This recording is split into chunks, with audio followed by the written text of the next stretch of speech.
Assalamu alaikum everyone. Welcome to my new YouTube channel Mariam's Mom Vlog-এ। আসলে আমি আমার দিনে দৈনন্দিন কাজগুলো করি এবং আপনাদের সাথে আশপাশের চারপাশে যা কিছু ঘটে সেটা নিয়ে কিছু আলোচনা করি। আপনাদের সামনে সেসব তুলে ধরার চেষ্টা করি আমি যে আসলে আমাদের চারপাশে আমরা কোন পরিবেশে বাস করছি, আমাদের চারপাশে কি ঘটছে, কি হচ্ছে, আমরা কি দেখছি সেটা নিয়ে আমি আলোচনা করি আপনাদের সামনে।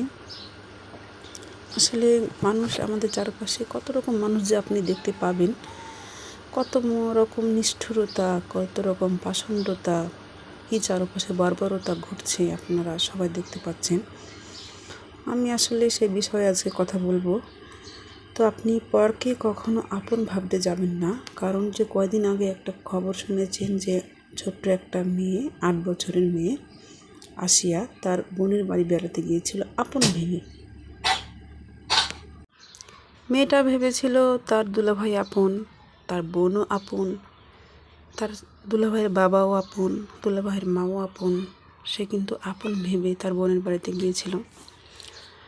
আর যাওয়ার পরে তার উপর কী হয়েছে আপনারা সবাই জানেন, সবাই দেখেছেন।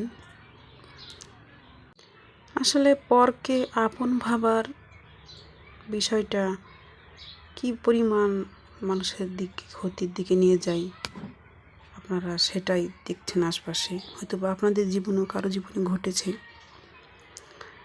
আমার জীবনেও ঘটেছে। আমি আজকে সে বিষয়ে আলোচনা করব। তো আলোচনা করার আগেই আমি আপনাদের উদ্দেশ্যে একটা কথা বলতে চাই। আমি এই চ্যানেলটা নতুন খুলেছি, তো আপনারা যতজন আমার ভিডিওটা দেখেন প্লিজ আমার চ্যানেলটা সাবস্ক্রাইব করে দিবেন। কারণ আপনারা যদি সাবস্ক্রাইব না করেন তাহলে আমি এত অনুপ্রেরণা কোথায় পাবো বলেন। আপনারা পাশে থাকলেই তো আমার আগ্রহটা বাড়বে ভিডিও করার এবং দু একটা চারদিক থেকে কিছু কথা তুলে ধরার, আপনাদের শোনানোর এরকম একটা আগ্রহ হবে আমার। এবং অবশ্যই আমার ভিডিওটিতে একটি লাইক দিবেন এবং কিছু মতামত কমেন্ট বক্সে জানাবেন। তো আপনি যখন আপনার বিয়ে হয়, আপনি যখন শ্বশুরবাড়িতে যান, তখন ওই শ্বশুরবাড়ির লোক কিন্তু অনেক পর, তাদের সাথে আপনার কখনো দেখাও হয়নি, কখনো কথাও হয়নি। যার সাথে আপনার বিয়ে হয়েছে তাকেও আপনি চিনতেন না, জানতেন না। একজন পর মানুষের হাত ধরে যখন আপনি আপনার শ্বশুরবাড়িতে যান, তখন আপনি চেষ্টা করেন যে শ্বশুরবাড়ির সবাইকে ভালোবেসে তাদের মন জয় করার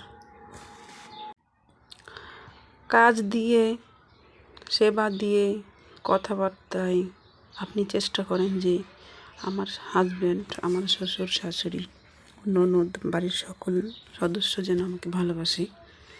আপনার নিজের কাছ থেকে, আপনার নিজের জায়গা থেকে আপনি এটুকু চাইবেন। আপনি ভাববেন যে আমার বাবা মা আমার সাথে কেউ আসেনি, এনাদের সাথে আমি ভালো ব্যবহার করি, ভালো ব্যবহার আমি আশা করি। তো আসলে আপনি আপনার নিজের জায়গা থেকে তাদের ভালোবাসতে চেষ্টা করছেন, ভালোবাসা আদায় করতে চেষ্টা করছেন, কিন্তু ওনাদের জায়গা থেকে অথচ আপনার জন্য বিন্দুমাত্র জায়গা নেই। ওনারা ভাবছে আপনি পরের মেয়ে, পরের বাড়ি থেকে এসেছেন, আপনাকে এত ভালোবেসে আদর যত্ন করে কী লাভ?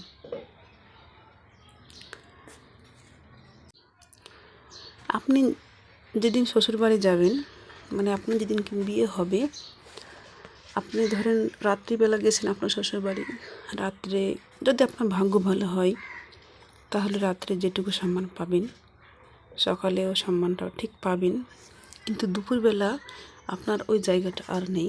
কারণ আপনি বাড়ির বউ হয়ে গেছেন, তাদের বাড়ির দাসী হয়ে গেছেন, আপনাকে সেই সম্মানটুকু আর দেবে না ওনারা। যখন আপনি যে গেছেন, আপনার যে নতুন একটা মেহমান, আপনার খাওয়া দাওয়া আছে, আপনার কাপড় চোপড় আছে, আপনার রেস্ট আছে, সেদিকে তাদের কোনো খেয়াল নেই। অথচ যখন আপনার হাজব্যান্ড আপনার বাবার বাড়িতে যায়, আপনার হাজব্যান্ড তার শ্বশুর বাড়িতে গেলে আপনার বাবার মাথায় কি একটা টেনশন শুরু হয়। ওনার পকেটে কোনো টাকা পয়সা আছে কি নেই সে বিষয়ে ওনার খেয়াল নেই। টাকা যদি না থাকে তাহলে প্রয়োজনে অন্যের কাছ থেকে টাকা ধার করে ঋণ করে জামাইয়ের জন্য আপ্যায়নের ব্যবস্থা করে। জামাই আসলেই মেয়ের বাবার মাথায় চিন্তা পড়ে জামাইকে কী দিয়ে খুশি করানো যায়। পোলাও রান্না করতে হবে না বিরিয়ানি রান্না করতে হবে, রোস্ট করতে হবে, গরুর মাংস আনতে হবে, খাসির গোশত আনতে হবে, দেশি মুরগি আনতে হবে, পায়েস রান্না করতে হবে, সেমাই রান্না করতে হবে, সালাদ আনতে হবে, অনেক প্রকার ফল আনতে হবে, মিষ্টি আনতে হবে। এরকম বাবার মাথায় একটা টেনশন, অথচ আপনি যে শ্বশুরবাড়ি গিয়েছেন সেই টেনশনটা কিন্তু আপনার শ্বশুরবাড়ির লোকজনের মাথায় নেই। যখন একটা জামাই তার শ্বশুরবাড়ি আসে তখন তাকে কেউ পর মনে করে না, তাকে কেউ ভাবে না যে এটা পরের ছেলে, কেন এত খাওয়াবো। তারা মেহমান মনে করে, তাকে অনেক আদর যত্ন আপ্যায়ন করে। অনেক জামাই শ্বশুরবাড়িতে 2 দিন 3 দিন 5 দিন 7 দিনও থাকে। 5 দিন 7 দিনই ওই জামাইকে তার শ্বশুর ভালো মন্দ রান্না করে খাওয়ায়। অথচ যদি আপনার কোনো সামান্য ত্রুটি হয় আপনার হাজব্যান্ডের সাথে, তাহলে আপনার সব শেষ। এত খাওয়া দাওয়া, আপনার হাজব্যান্ড আপনার কাছে বলবে যে তোর বাবার বাড়ি থেকে খাট আন, শোকেস আন, ড্রেসিং আন, এটা আন, সেইটা আন। যদি আপনি না আনতে পারেন, যদি আপনার বাবা আপনাকে না দিতে পারে, তাহলে তার শ্বশুর বাড়ির লোকজন এত খারাপ হয়ে যায় যে তার শ্বশুর বাড়ির লোকজনকে অনেক গালাগাল করে, আপনাকে ধরে ধরে মারে। আপনার শ্বশুরবাড়ির লোকজন আপনার শাশুড়ি কথা শোনায়, শ্বশুর কথা শোনায়, প্রয়োজনে শাশুড়িও ধরে মারে।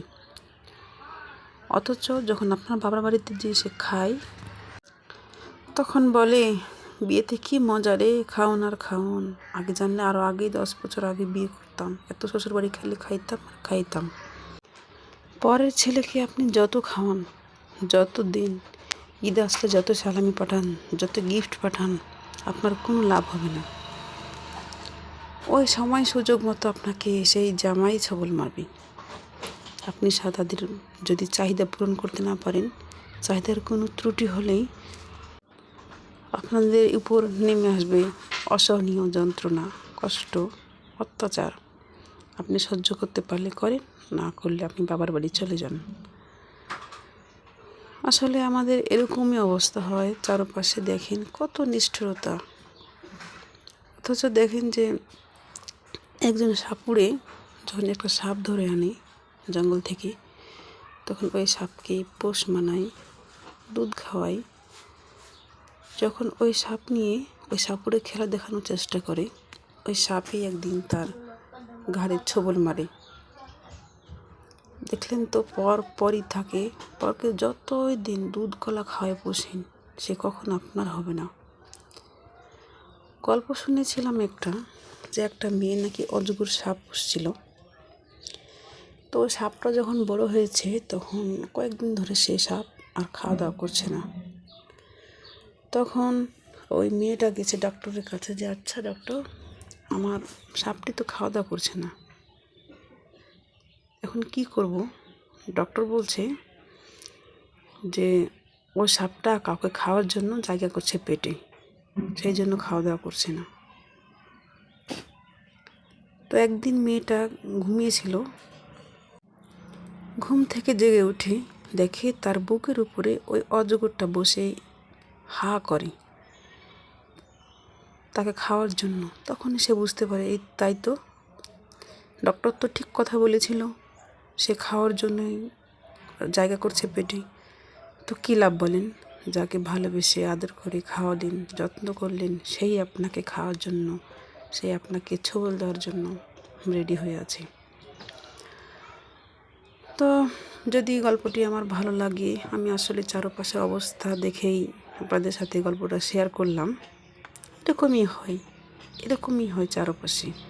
আপনার দিক থেকে, আপনার জায়গা থেকে আপনি ভালোবাসছেন, কিন্তু ওনার জায়গা থেকে যদি আপনাকে ভালো না বাসে, তাহলে সব শেষ, সব ব্যর্থ। তো ভালো থাকবেন, সুস্থ থাকবেন। আল্লাহ হাফেজ।